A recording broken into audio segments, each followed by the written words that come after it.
किसी राज्य में एक बहुत ही बड़ा और घना जंगल था। वहां कई प्रकार के जानवर और पशु पक्षी निवास करते थे। जंगल की हर कोने में एक एक अनोखी कहानी बसी हुई थी। इस जंगल में एक बड़ा और शानदार बाघ रहता था। उसका नाम शेरू था। शेरू बहुत ही विशालकाय था और जंगल का राजा माना जाता था, लेकिन वह अपनी शक्ति का दुरुपयोग करता था। वह छोटे छोटे पशुओं को भी डरा धमकाकर अपनी हेकड़ी में डाल लेता था। जंगल के अन्य पशुओं के मन में भी शेरू के प्रति डर और खौफ बना रहता था। एक दिन एक बूढ़ा भालू जंगल में आया। वह बहुत ही दयालु और समझदार था। उसका नाम बलू था।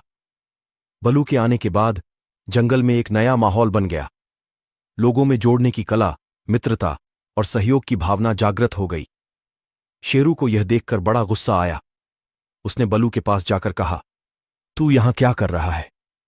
तुझे मालूम नहीं है कि यहां मेरा राज है और मैं जंगल का राजा हूं?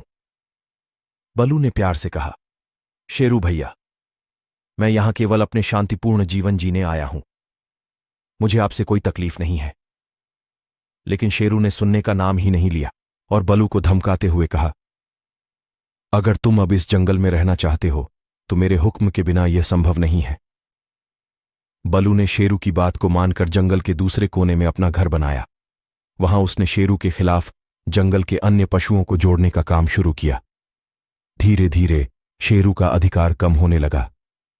जंगल में अब शांति और सद्भाव का माहौल फैल गया। बलू ने सभी पशु पक्षियों को मिलकर एक बड़ा संगठन बनाया और जंगल की रक्षा की। जंगल में समय बिताने वाले सभी पशु पक्षियों ने शेरू को सामने से हटा दिया। शेरू अकेला हो गया और उसकी शान का अंत हो गया। मुख्य संदेश: इस कहानी से हमें यह सीख मिलती है कि साहस, धैर्य और सच्चे मित्रता की बदौलत किसी भी बुराई को पराजित किया जा सकता है।